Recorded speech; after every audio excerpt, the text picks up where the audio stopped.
ভারতবর্ষের বাইরের কোনো দেশের কোনো লেখা কবিতা বা গল্প বলবো আন্তর্জাতিক কবিতা বা গল্প, ঠিক আছে? ঠিক সেরকম একটা গল্প হচ্ছে কলম্বিয়ার একজন সাহিত্যিক রয়েছে গাব্রিয়েল গার্সিয়া মার্কেজ, ঠিক আছে? এই গাব্রিয়েল গার্সিয়া মার্কেজের সঙ্গে পাবলো নেরুদা নাম শুনেছিস তো? অশোকে একজনের, তাদের খুব ভালো সম্পর্ক ছিল।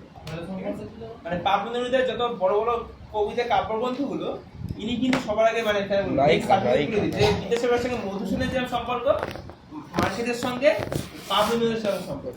যাই হোক, তা কলম্বিয়ার এই সাহিত্যিক এই যে গল্পটা রয়েছে না, এটা অদ্ভুত গল্প। অদ্ভুত গল্প বলতে কি না, একটা সমুদ্রের তীরে একটা দম্পতি থাকে। বলবি তো কি বলছিলাম, যে সমুদ্রের তীরে একটা দম্পতি বাস করে, তাদের সন্তান অসুস্থ। কিন্তু অনেক দিন ধরে বৃষ্টি বৃষ্টি হয়েছে, ঠিক আছে? চারদিকে সমুদ্রকে লাল কাঁকড়া মাপে এসে উঠেছে, এই খোকায় সমুদ্রে এইদিকে করতে, ঠিক আছে? প্রচুর কাঁকড়া বাড়িতে ভর্তি।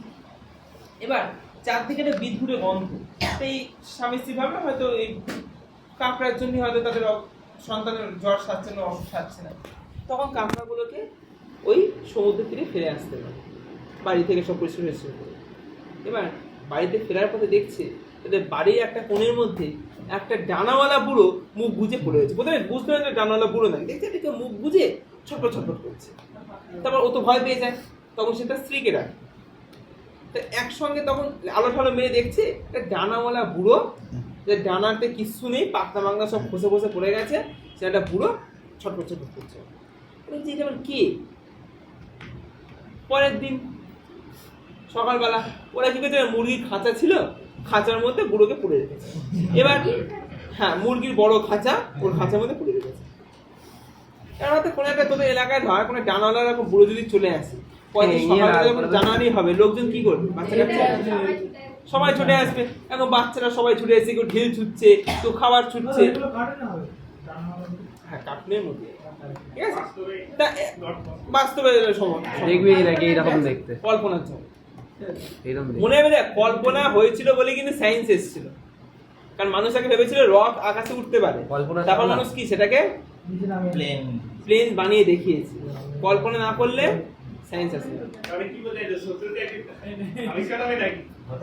আর কি আছে, মানুষ তো রকম আসবে না, কিন্তু মানুষের এমন ডানা লাগানো যাবে যেটা হয়তো আজকের দিনে প্লেন যখন আকাশে উঠছে, মানুষ একদিন আকাশে উঠবে, করা যায় না?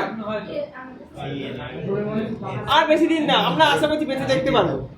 আস্তে করে 30 থেকে 40 বছর পর আমেরিকাতে বানিয়ে ফেলবে। তোরা স্পাইডারম্যান বই দেখে মুভি দেখেছি, ডানা বানিয়ে উঠছে না, মনে দেখি ঠিক আছে। তো যদি ফাইটার জেট যদি এখন এত উন্নত হতে পারে, তাই না? কোনো বিজ্ঞানের কাছে আজকের দিনে কোনো কিছু অসম্ভব নয় রে। শুধু কি করতে, শুধু কল্পনাটা করতে। আসলে আসলে বলতে মানুষের যে ওখানে ডানা গজাবে এখান দিয়ে, সেটা তো সম্ভব। বিজ্ঞান ভিত্তিতে এটাকে লাগানো সম্ভব, ঠিক আছে? রথ কি আকাশে উঠছে? ওরকমই একটা প্লেন আকাশে উঠছে। আমি সেই কথাটা বলছি, যে মানুষকে কল্পনা করতে হবে, তারপরে একটা কিছু সম্ভব। তাই দেখ, ও ভালো ছিল। কি বলছিলাম বেশ,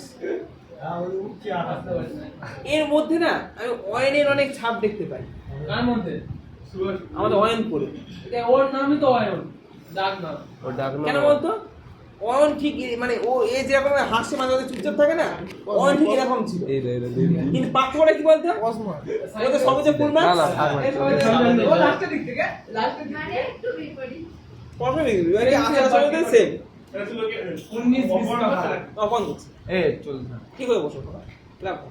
কি বলছিলাম বেশ তাহলে, এটা কোথায় ছিলাম তাহলে? 19-20 এটা পুরো লোকজন সব দেখতে আসছে। এবার প্রতিটা পাড়া দেখবে একটা বিজ্ঞ মহিলা থাকে, যে সব জানতো এনজিও, ঠিক আছে? তাহলে এদেরও দেখবে একটা বিজ্ঞ পড়শিনী আছে, সে বলছে এ তো ন্যাপথলিন খায়। হ্যাঁ, তারপর কি আবার তারপর জানা গেল কি ওই পুরো বেগুনের ভর্তা ছাড়া ঠিক আছে। এইবার সমস্যা, এবার তার হচ্ছে তার বেগুনের ভর্তা খেলো ভালো কথা। আবার ও তো এসছে কখন না সামনেই যীশু খ্রিস্টের জন্মের একটা উৎসব আছে, মানে 25শে ডিসেম্বর। এবার সেই সময় খ্রিস্টানরা মনে করতো তাদের খ্রিস্টানের কোনো উৎসবে শয়তানদের আগমন হয়, এসে তাদের উৎসবকে বানচাল করার চেষ্টা করে। তাই ওখানকার যে যাজক সে কি বলছে, এই যে শয়তানের আগমন হয়েছে, তখন যাজক বা যে মানে চার্চের যে প্রধান সে কি করলো, সে রোমের চার্চকে চিঠি লিখলো যে আমাদের এখানে এরকম একটা এসছে, তো এটা কি শয়তান নাকি? এবার কেন সন্দেহটা হলো না, সেই সময় নিয়ম ছিল যে দেবতার লোক হবে না সে ল্যাটিন ভাষা বুঝবে, কারণ খ্রিস্টানদের পবিত্র ভাষা হচ্ছে ল্যাটিন ভাষা। আর রোম থেকেই যেহেতু খ্রিস্টানদের মেন ক্যাথলিক ধর্মটার মেন উৎপত্তি, তা ও যে বুড়োর কাছে গিয়ে যখনই যা যা কথা বলছে ও তো ল্যাটিন ভাষা বোঝে না, তখন বলছে তার মানে নিশ্চয়ই শয়তান। তখনই চিঠিমিটি এরকম লিখলো। এবার চিঠি থেকে উত্তর আসবে এই আশায় বসে আছে। এরই মধ্যে ওর কাছে অনেক রুগী ঠুগি আসলো, কি আশায় যে এরকম একটা দেবদূত এসছে, কেউ বলছে হচ্ছে দেবদূত, দেবতাদের দূত, তা ওর কাছে গেলে মানুষ ভালো হয়ে যাবে। আসলে ঘুমে হাঁটালো, যে কি সে জেগে থাকলে যা যা কাজ করে ঘুমিয়ে ঠিক একই একই কাজ করবে, মানে জেগে থেকে যেখানে যেখানে যাবে রাতে ঘুমিয়ে পড়লে সেখানে একজন এসছে যে মা বাবার কথা শুনিনি বলে একটা মেয়ে, সেই মেয়েটা মাকড়সায় পরিণত হয়েছে। মা বাবার কথা না শুনে সিনেমা দেখতে গিয়েছিল, মেয়েটা মাকড়সায় পরিণত হয়েছে। যাই হোক, একজন কি সে জন্ম থেকে নিজের বুকে দুঃখ গুনে গুনছে, এখন আর গুনতে পারছে না, কারণ সংখ্যা শেষ হয়ে গেছে।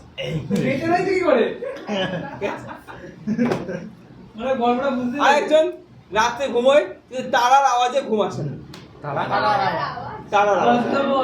কথা বলে মানে এরকম সব আজকে আজকে রোগের লোকজন এসছে। এরই মধ্যে ওকে ঘিরেই পেলাইও, আর মানে পেলাইও হচ্ছে মানে যে স্বামীটার নাম, আর এলিসেন মানে হচ্ছে স্ত্রীটার নাম। এরা দুজন ভাবলে এখানে যেটা কামাই করা যায় পয়সা, সেই টিকিট সিস্টেম করে দিল। আস্তে আস্তে ভালোই কামাই হচ্ছে। এরই মধ্যে আর একটা মেয়ে এসছে যে হচ্ছে খেলা দেখা। এবার সে যখন আসলো তাকে দেখতে মানুষ ভিড় করলো, আর এর কাছে ভিড় হচ্ছে, ঠিক আছে। আর কেন ভিড় হচ্ছে না, এর কাছে যে রোগীরা এসেছিল, কেউ এসেছিল পায়ে ঘা নিয়ে, সে ঘা সারে কিন্তু পায়ের ঘা থেকে সূর্যমুখী ফুল বেরোচ্ছে। পুরোপুরি অদ্ভুত পাগলের জিনিস, ঠিক আছে। হতে পারে লেখক হয়তো সেখান থেকে এসে, তাই এরকম সমস্যা, ঠিক আছে। আস্তে আস্তে দেবদূতকে আর কেউ পাত্তা দিচ্ছে। ওই তোর যে ওই এটা যে মেয়েটা খেলা দেখাতে এসেছিল ওর কাছে লোক ভিড় করছে। এবার আমাদের সমস্যা কি হলো, এদের আয় হবে, ইনকাম হবে, ইনকাম হলো না। কিন্তু মোটামুটি এর মধ্যে যা যে ইনকাম হয়েছে তার মধ্যে শহরে একটা ভালো বাড়ি কিনেছে, একটা ভালো কাজ পেয়েছে, আর জামা কাপড় ঠামা কাপড় সব ভালো মতো কিনেছে, আর দেবদূতের থাকার জন্য একটা ভালো মতো খাঁচা ফাঁচা জিনিসপত্র বানিয়েছে, ভালো কথা। এবার একদিন হঠাৎ দেখা যায় এই দেবদূত ওড়ার চেষ্টা করছে, আর নতুন নতুন পাখনাদার বুঝিয়েছে। ওড়ার চেষ্টা করতে করতে মাঝে মাঝে ওড়ার চেষ্টা করছে, ঝাপকে নিচে পড়ে যাচ্ছে। তারপর এক সময় উঠতে পেরে আস্তে আস্তে পুরো বাড়ির পর বাড়ি পার করে চলে যাচ্ছে, আর ওই সিনটা চুপচাপ দেখছে। অর্থাৎ এখানে দেখ কি বলতে, যে একটা নানলা বুড়ো যে এসেছিল কিছুদিন মানুষের মনোরঞ্জন করেছে, করে যাওয়ার পর আবার রেজিস্ট্রিতে চলে গেছে। গল্পটা না মানে অদ্ভুত বললেও কম বলা হয়। কার্টুনের কার্টুন, হ্যাঁ, সেই পুরো সেই অগি অ্যান্ড দ্য ককরোচেস যে কার্টুনগুলো, বা টম অ্যান্ড জেরি যে কার্টুন, সে কার্টুনের মতো। সে টম থেকে মাঝে মাঝে ডানা লেগে করে ওড়ার চেষ্টা করতো, আর কিছুক্ষণ গিয়ে নিচে পড়ে যেত, ঠিক সেরকম ব্যাপার। জেরি হচ্ছে ছোট ইঁদুর মান। হ্যাঁ, দেখ জেরি ওর নাম, জেরি বলছে বৃষ্টির তৃতীয় দিনে, অর্থাৎ টানা 3 দিন বৃষ্টি হচ্ছে, কিন্তু ওরা বাড়ির ভেতরে এতই কাঁকড়া মেরেছিল যে পেলাইও হচ্ছে বাড়ির যে কর্তা, ভিজে একসা উঠোন পেরিয়ে গিয়ে সেগুলোকে সমুদ্রে ছুঁড়ে ফেলে দিতে হয়েছিল। কারণ সারা রাত ধরে নবজাত শিশুটির ছিল জ্বর, আর ওরা ভেবেছিল জ্বরটা হয়েছে ওই পচা বদ গন্ধটার জন্য। তাহলে কি বলছে, যে তাদের যে নবজাতক শিশু, তাদের সন্তান, তার জ্বর হয়েছে। আর কেন জ্বর হয়েছে না, কাকড়ার বিদ্যুরে গন্ধের জন্য। মঙ্গলবার থেকেই সারা জগৎ কেমন বিষণ্ণ হয়ে আছে। সমুদ্র আর আকাশ হয়ে উঠেছে একটা ছাই ধূসর বস্তু, আর বেলাভূমির বালি মার্চের রাত্রিরে যা ঝকঝক করে গুঁড়ো গুঁড়ো আলোর মতো হয়ে উঠেছে কাদা আর পচা খোলক। মাছগুলো এক ভাপে সেদ্ধ হওয়া দগদগে স্তূপ। কি বলছে? তাহলে যেটা বেলাবন বালি রোদে যেটা চকচক করে, এখন সেটা একটা বিদ্যুতের গন্ধ দগদগে স্তূপে পরিণত হয়েছে। কেন না চারদিকে ওই মাছের যে খোলগুলো বা শামুকের যে এইসব ওই বা ঝিনুকের যেগুলো এইসব চারদিকে পড়ে হচ্ছে। শেষে আটকে পড়েনি মরে গিয়ে মঙ্গলবার মানে ওই সেদিন থেকে বৃষ্টি হচ্ছিল না। আছে বেশি না। হ্যাঁ মঙ্গলবার থেকে বৃষ্টি হচ্ছে। দেখ তাহলে কোথায় ছিলাম বেশ আমরা আবার? হ্যাঁ দুপুরবেলাতেই আলো এমন দুর্বল যে পেলাইও যখন কাঁকড়াগুলোকে ছুঁড়ে ফেলে দিয়ে বাড়ি ফিরছিল তার পক্ষে দেখাই মুশকিল ছিল উঠোনের পেছন কোনটায় কি সেটা ছটফট করে নড়তে নড়তে কাতরাচ্ছে। অথচ কে কাতরাচ্ছে? বুড়ো। সেই বুড়ো। তাকে খুব কাছে গিয়ে তবেই দেখতে হয়েছিল যে এক বুড়ো, খুবই তুত্তুরে বুড়ো, কাদার মধ্যে মুখ বুজে উপর হয়ে শুয়ে আছে। আর তার প্রচন্ড সব চেষ্টা সত্ত্বেও কিছুতেই উঠতে পারছে না, আর বিশাল দুই ডানায় কেবলই বাধা পেয়ে যাচ্ছে। সেই দুঃস্বপ্ন দেখে আটকে উঠে পেলাইও ছুটে গেল এলিসেন্ডার কাছে, তার বউ, যে তখন অসুস্থ বাচ্চাটির কপালে জল পড়তে দিচ্ছিল। আর পেলাইও তাকে ডেকে নিয়ে গেল উঠোনের পেছন কোণায়। পড়ে থাকার শরীরটার দিকে তাকিয়ে তারা কেমন হতভম্ব হয়ে চুপচাপ দাঁড়িয়ে রইল।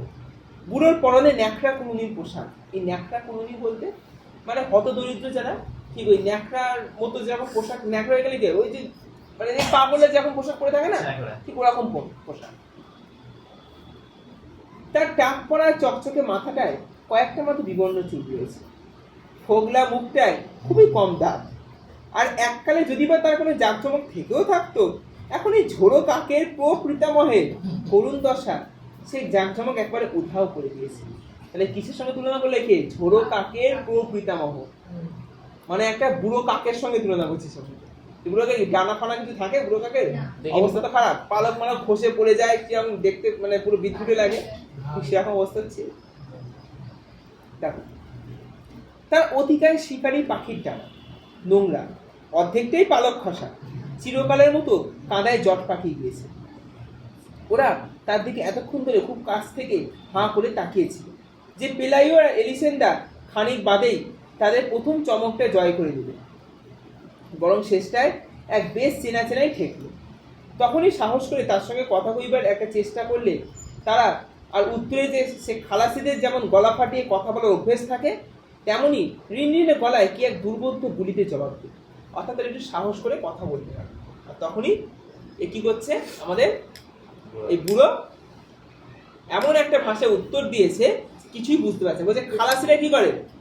এই die die die bye bye এরকম বলছে না তো, ওরকমই এমন একটা কথা বলেছে। দেখবি আমরা কিন্তু অত কিছু বুঝতে পারি না, কিন্তু গাড়িতে কি সাইড হয়ে আমরা বুঝতে পারি না, গাড়িওয়ালা যাই হোক। তাহলে দেখ এই যে খালাসিরা অবদ্ধ ভাষায় কথা মানে ঠিক এও সেরকম একটা কিছু বলার চেষ্টা করলে কিন্তু এরা কিছু বুঝতে পারে না। দেখ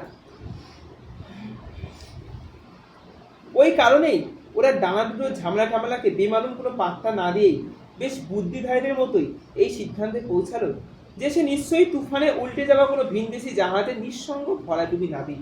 কল্পনা করছে তাহলে এরা নিশ্চয়ই কোনো জাহাজে উল্টে যাওয়া নাবিক হবে। অথচ তবু তাকে দেখাবার জন্য ওরা এক পরশিনীকে ডেকে আনে। সেই পরশিনীকে সেই সব জানে। পরশিনী মানে কি বলতো?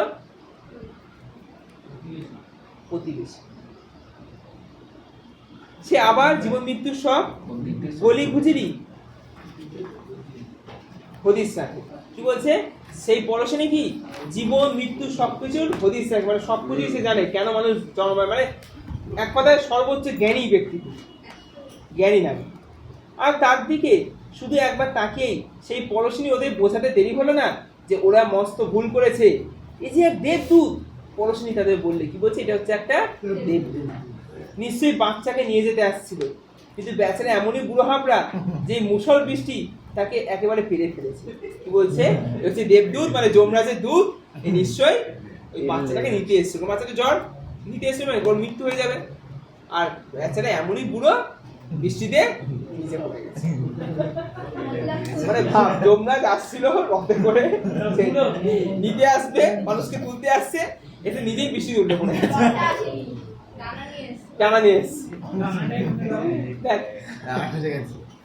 পরের দিনই সবাই জেনে গেল যে পেলাইওদের বাড়িতে এক রক্ত মাংসের জ্যান্ত দেবদূতকে কয়েদ করে রাখা হয়েছে। জ্ঞানের ঝুনক ওই পরশনীর বিচার বুদ্ধিকে কোনো পাত্তা না দিয়ে তার কাছে তখন দেবদূত মাত্রেই কোনো স্বর্গীয় ষড়যন্ত্রের পালিয়ে বাঁচা নিদর্শন। ওরা তাকে মুগুর পেটা করে মেরে ফেলতেছে। কোথায় গেল না? হ্যাঁ, ওরা তাকে মুগুর পেটা করে মেরে ফেলতে কোনো সায় পেলে না। রান্নাঘর থেকে পেলাইও সারা বিকেল তার উপর নজর রাখত।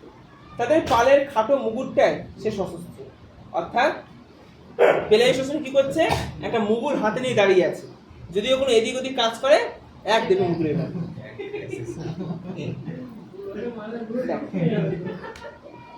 আর রাত্রিরে শুতে যাবার আগে তাকে সে কাদা থেকে হিঁচড়ে টেনে নিয়ে গিয়ে তারে জাল ঘেরা মুরগির খাঁচাটায় বন্ধ করে রাখে।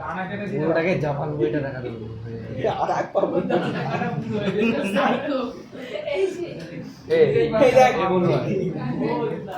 এইটা নিয়ে কিন্তু একটা সিনেমা করতে পারে স্যার, এ বলবা তাই না? হ্যাঁ হ্যাঁ, এইটা এই নিয়ে নিয়ে একটু নাটক করা যেতে পারে। এবারে ভালো এরাই হচ্ছে ওই সব ক্যারেক্টার।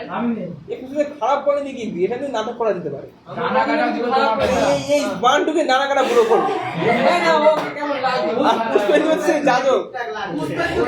পুষ্পেন্দু যাদব, যাদব। প্রতিবেশী তো মহিলা ছিল। এই প্রতিবেশী করবো। আমরা খুশি খুশি যাকে একটু রূপনো রূপ রাখবে, বান্টুকে দেখে রূপনো মনে হচ্ছে। পুষ্পেন্দু এই আমার কথা বল লাগে। আমি খিলের বাড়ি মারবো, ওই খেলেতে আমাকে দাও, আমি তাহলে বেলাই ও বেলাই হবে। এই ঠিক আছে, ঠিক আছে। এটা পরের বছর খাওয়া হচ্ছে তাহলে। আর এটা পুতুল নিয়ে আসবে তো এই আস্তে আস্তে আস্তে। একটা ক্যারেক্টারকে এই দেখো। শিওর চলে গেল। এই দাঁড়াও, দাঁড়াও, দাঁড়াও। এই খোঁজ খোঁজ খোঁজ কোথায় ছিল খোঁজ? হ্যাঁ, বলছে জাল ঘেরা মুরগির খাঁচাটায় বন্ধ করে রাখে।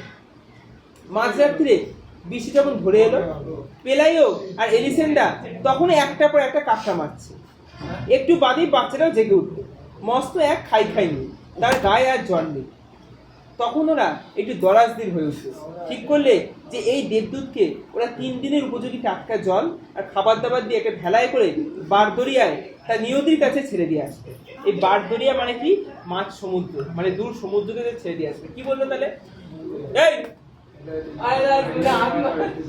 কি বলছে যে পেলাইও এলিসেন্ডা কি ভাবলো যে তার বাচ্চা ছেড়ে গেছে, সুস্থ হয়ে উঠেছে। মানে কি? নিশ্চয়ই দেবদূতের জন্য সে সুস্থ হয়েছে। যে নবজাত শিশুটি এত অসুস্থ ছিল, দেবদূত আসার পরেই সে হুট করে জেগে উঠেছে। জেগে বলছে খিদে পেয়েছে, যা খাই খাই করে জেগে উঠেছে। তার মানে কি? আর তার গায়ে একটু জ্বর নেই, যাকে একটু জল পট্টি দিতে হচ্ছিল তার গায়ে কোনো জ্বর নেই। তখন আমরা কিছু দেবদূতের জন্য আমার সন্তান ছেড়ে উঠেছে, তাই একে আমরা 3 দিন ভালো মন্দ খাওয়াবো, খাইয়ে তারপর ভেলায় করে মাছ দরিয়ায় দিয়ে আসবো।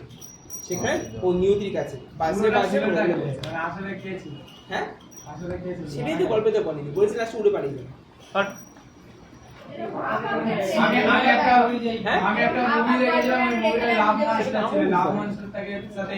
দেখ, এটা কি বলতো, এটা হচ্ছে ওইসব কলম্বিয়া ওই সাইডের গল্প, তো আমাদের গল্পের সঙ্গে যেসব গল্প মিলবে না, তাই না? এটা তো এরা খোকা, এটা তো ওইসব জায়গার গল্প, ওদের কাছে এগুলি। যেমন চীনের গল্প বলে ওখানে ড্রাগন শব্দটা আসবে, চীনদের গল্প সব কিছুতেই ড্রাগন পড়ে যাচ্ছে। সব কিছুতেই ড্রাগন। তো ড্রাগনটাকে শিখিয়ে এটা একটা হবে না? কি বলছিলাম বেশ? যায় না, ড্রাগনের কথা বলছি। হ্যাঁ, তখন ওরা দেখে না ওই তো তার নিয়তির কাছে ছেড়ে দিয়ে আছে, এটা পড়ানোর না?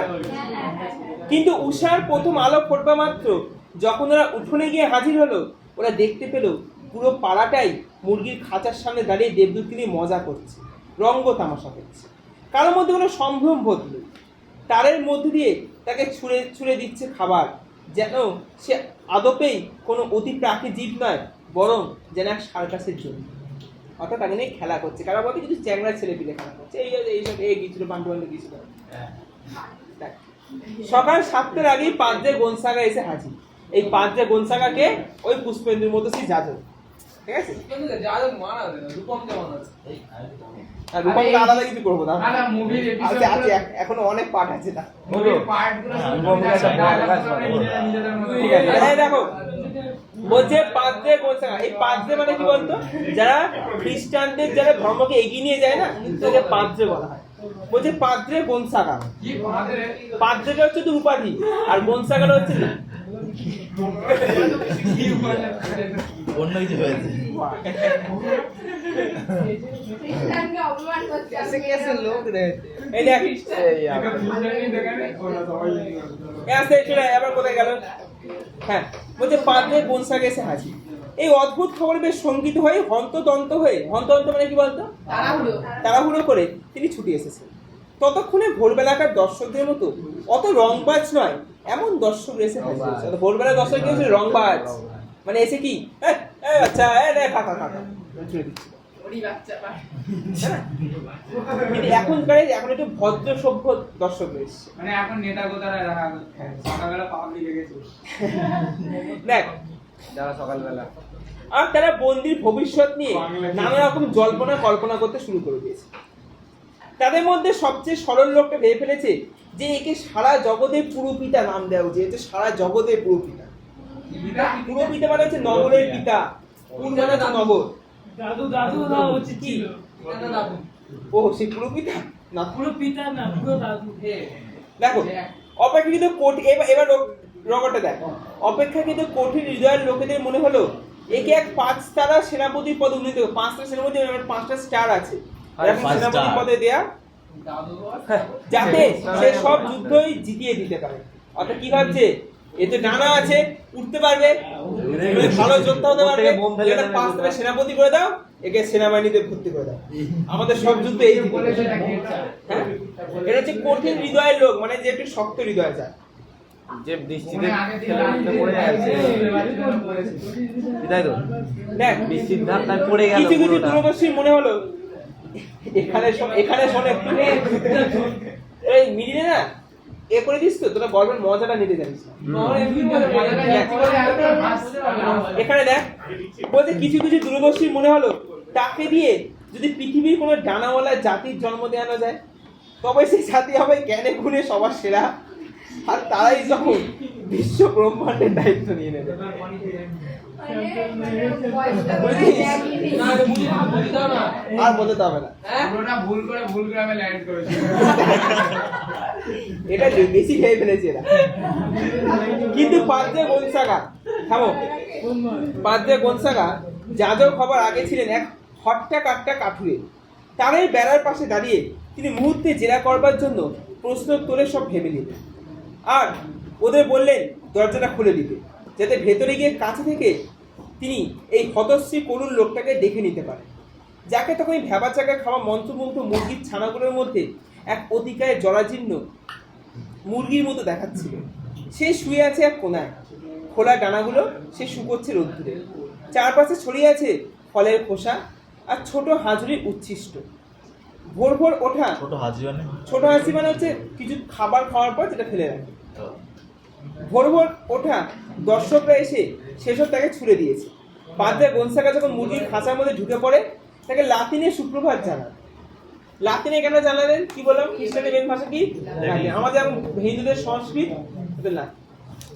আচ্ছা, এই বেগুন ভর্তা খেতে কি করে জানলো এরা? হ্যাঁ, বেগুন ভর্তা যে খেতে কি করে জানলো? ওটা পরে বলবো, অনেক রকম খেতে দিয়েছিল, না মানে বেগুন ভর্তাটিও খাচ্ছে। বলতে জগতের ধৃষ্টতা আর ঔদ্ধত্য তার অচেনা বলে সে শুধু তার প্রত্নপ্রাচীন চোখ তুলে গুনগুন করে কি একটা বললে তার ভাষায়। কি বলছে? যখনই তাকে ল্যাটিনে সুপ্রভাত জানালো, তখনই আমাদের বুড়ো কি করলো, তার নিজস্ব একটা কিছু ভাষায় কথা বললো। এই যে জোচ্চোর, কোন লাইনটা? এ রেকর্ড হয়ে গেছে। ওই জগতের ধৃষ্টতা ঔদ্ধত্য তার অচেনা বলে সে শুধু তার প্রত্নপ্রাচীন চোখ তুলে, প্রত্নপ্রাচীন মানে পুরনো যে চোখটা পুরো নিস্তেজ হয়ে গেছে, মানে চোখের মধ্যে এখনো নেই। আমাদের চোখটা কি মনে হচ্ছে আমরা এখন জীবিত আছি। প্রত্নপ্রাচীন মানে কি? প্রাচীনত্বের চোখ, মানে আত্মরা অবস্থা। কেমন হয় দেখতে সেটা? পাগলের চোখ দেখেছিস? না। আরে বাংলা এই তো এরকম লোক আমরা হরিদারকে দেখেছি কি বললা? কি বলে বললাম না। ওদের ওখানে একটা বিখ্যাত মাতাল আছে, টপ মাতাল, টপ বিরিয়ানি খাবার টপ। আরে বাবা, ও হোল্ডার, এই আসছে লাইনটা বলতে দাও, চুপ করবি, আসছে থাম। কি বলছে যে তার শুধু তার সেই প্রজ্ঞাপ্রাচীন চোখ তুলে গুনগুন করে কি একটা বললে তার ভাষায়, সে নিজের ভাষায় কি একটা গুনগুন করে বললো, সেটা কিন্তু কে বুঝতে পারেনি, গোলসাকে বুঝতে। ভালো করে ভাব, একে দেবদূত বলছিল তো, এরা কোন ধর্মের? খ্রিস্টান। তাহলে খ্রিস্টানের দেবদূত মানে সে লাতিন জানবে কি জানবে না? জানবে, কিন্তু একটু লাতিন কি বুঝেছে শুক্রবার জানানোর পর? না। তাহলে গোলসাগন কি বলবে? গোলসাকে বলছিলেন এই যে জোচ্চোর, এই যে জোচ্চোর, এই দেবদূত নয়, জোচ্চোর, ফেরেববাজ। ফেরেববাজ বলতে প্রতারক, না পাঠান প্রতারক সে। এই বিষয়ে এ তল্লাটে যাজন পল্লী, যাজন পল্লী বলতে যেখানে যাজকরা বাস করে, যাজকদের পাড়া। এই পুরুত্তির মোড়ে প্রথম সন্দেহটা দানা বেঁধে উঠল, বিশেষত যখন দেখতেই পেলেন যে এই ঈশ্বরের ভাষাই বোঝে না, কিংবা জানেও না কি করে ঈশ্বরের উজির নাজিরদের সম্ভাষণ করতে হয়। আচ্ছা, ঈশ্বরের উজির মানে কি জানিস? উজির মানে বলো। ওই তো মন্ত্রী যেমন হয় না, Yes, রাজা মন্ত্রী হয়। হ্যাঁ, হ্যাঁ আমি ওটা দেখে উজির মানে হচ্ছে মন্ত্রী। তা এই ঈশ্বরের উজির কারা বলতো? নিজেদের কারা ঈশ্বর উজির বলে মনে করে? যাজক বল, পুরোহিত বল, মৌলবী বল, এরা তাই মনে করে না আমরা হচ্ছে ঈশ্বরের উজির। দেখো কি বলছে, যে ঈশ্বরের ভাষাই বোঝে না কিংবা জানেও না কি করে ঈশ্বরের উজির নাজিরদের সম্ভাষণ করতে হয়। তারপর তিনি খেয়াল করে দেখলেন যে খুব কাছ থেকে নজর করলে তাকে বড্ড বেশি মানুষ মানুষ দেখায়। তার গা থেকে বেরোচ্ছে খোলামেলার এক অসহ্য গন্ধ, তার ডানাগুলোর পেছন দিকে গজিয়েছে নানারকম পরোদ্ভিদ। পরোদ্ভিদ মানে কি বলতো? পরজীবী। সে ডানাতে বেশ কিছু যে পরজীবী উদ্ভিদ জন্মায় না, সেটা। হ্যাঁ, ছাতা ধরে গেছে। কোথায় গেল সে? যা হ্যাঁ, গজিয়েছে নানারকম পরোদ্ভিদ, আর তার প্রধান পালকগুলোর সঙ্গে দুর্ব্যবহার করছে পার্থিব সব হাওয়া। এই যে পার্থিব সব হাওয়া দুর্ব্যবহার করছে মানে কি? যে পালকগুলো বেঁচে রয়েছে সেগুলো হাওয়া কি করছে? খসিয়ে নিয়ে চলে যাচ্ছে। দেবদূতদের সগর্ব মর্যাদার সঙ্গে তুলনা করা যায় এমন কিছুই তার নেই। কি বলছে? একটা দেবদূতের সঙ্গে তুলনা করা যায় এমন কিছু এই বুড়োর নেই। তারপর তিনি মুরগির খাঁচা থেকে বেরিয়ে এলেন এবং ছোট্ট একটি কথামৃত আউড়ে কৌতূহলীদের হুঁশিয়ার করে দিলেন ছলাকলাহীন সাদাসিধে অকপট লোক হবার ঝুঁকি কতটা। এবার সে বাইরে বেরিয়ে এসছে, হাবভাব যেমন বেরোলো যেটা সাধারণ মানুষ বোঝে তো না। আমি দেখে আসলাম, ঠিক এরকম হাবভাব দিয়ে বলছে যে এ হচ্ছে শয়তান, তোমরা যে দেবদূত ভাবছিলে। দেখ এখানে রবটটা দেখ। তিনি ওদের মনে করিয়ে দিলেন যে রোমান ক্যাথলিকদের হুল্লোড়ে উৎসবে এসে কৌশলে আচমকা ল্যাং মেরে দেবার একটা বিষম বদ অভ্যাস আছে শয়তান। কি বলছে? যে রোমান ক্যাথলিকরা যখন উৎসব করে তখন সেখানে এসে ল্যাং মারা বলতে উৎসবটাকে নষ্ট করার অভ্যাসটা কার আছে? শয়তানের। আর এখানে সেই শয়তানটাকে দেখো, যাতে অসাবধানীদের সে বেকায়দায় ফেলে দিতে পারে, বিপথে নিয়ে যেতে পারে। তিনি যুক্তি দিয়ে বোঝালেন যে কোনো ডানা যদি কোনো বাজ পাখি আর উড়োজাহাজের তফাৎ নির্ধারণ করে দেবার কোনো আবশ্যিক উপাদান না হয়, তবে দেবদূতদের শনাক্ত করাবার বেলায় ডানার গুরুত্ব আরোই কম। যুক্তিটা কি দিল না, বলছে ধর একটা উড়োজাহাজ, একটা বাজ পাখি, দুটোর কমন জিনিস কি আছে বলতো? তাহলে কি দুটোই এক? ঠিক সেরকমই এই বুড়োরও ডানা আছে, দেবদূতেরও ডানা থাকে, দুজনে কি এক? হ্যাঁ, দুজনেই ডানা নাড়াতে পারে, কিন্তু উড়ে যাওয়া যায় দুজনে নাড়াতে পারে। দুটোরই কাজ কি? উড়ে যাওয়ার সুবিধা থাকে, নাড়াতে পারে এই ঘনসা করে ওপরে। উড়ে যাওয়া বেশি না, তুমি কি বললে? দাঁড়া, হ্যাঁ বলো। উড়ে যাওয়ার সাথে কি বললে? বাজ পাখি। হ্যাঁ, বাজ পাখি এইভাবে ওড়ে, উড়ে যাওয়া এইভাবে ওড়ে, আর বাকি এইভাবে। এটা কোন শাখার যুক্তি? সব ভালো করে কোন শাখা থেকে যুক্তিটা কি দিচ্ছে? ঠিক উড়োজাহাজেরও ডানা আছে, বাজ পাখিরও ডানা আছে, দুটো তো এক না। ঠিক তেমনই এইখানেও এই দেবদূত আর এই বুড়ো এক জিনিস নয়। ঠিক আছে, তারপর কি বলেছে দেখ, তৎসত্ত্বে তিনি কথা দিলেন যে তিনি তার বিশপকে, বিশপ মানে কে? বিশপ মানে হচ্ছে যাজকের যে ওপরের স্তর। হ্যাঁ হ্যাঁ, সে বিশপ কেন? একটি চিঠি দেবেন যাতে বিশপ তার গির্জা শাসিত পল্লীর আর্চ বিশপকে লিখতে পারেন, মানে বিশপের ওপরে কে? Arch bishop. আর তিনি তারপর লিখতে পারেন সর্বোচ্চ মহান থেকে, মহান মানে হচ্ছে পোপ, মনে আছে? Pope, pope. সে নেপোলিয়ন করেছে পোপ, সে পোপ সপ্তম পায়াস, মনে পড়ছে কিছু? আরে একতে পোপ হচ্ছে খ্রিস্টানদের যে সবথেকে বড়, সবথেকে ধর্মগুরু হচ্ছে পোপ। মুসলিমদের খলিফা হবে। তাহলে দেখা, তাহলে এখানে তুমি কি বললো? এই গোলসা কাকা চিঠি লিখবে বিশপকে, বিশপ কাকে লিখবে? আর্চ বিশপকে, আর্চ বিশপ কাকে লিখবে? পোপকে বা সর্বোচ্চ মহান। এত দূর পড়া, ওই পৃষ্ঠা না যেখানে দাঁড়িয়েছে, যাতে উচ্চতম আদালত থেকে সর্বদিন আগে চূড়ান্ত রায়টি পাওয়া যায়। অর্থাৎ সে কি করলো? চিঠি লিখলো, কেন? যাতে উচ্চতম যে আদালত রয়েছে, মানে সেই পোপের যে জায়গা, সে সঠিক করে একটা দিতে পারে, কি দিতে পারে? রায় দিতে পারে যে আসলে কি দেবদূত না শয়তান না অন্য কিছু। ঠিক আছে, তাহলে এত দূর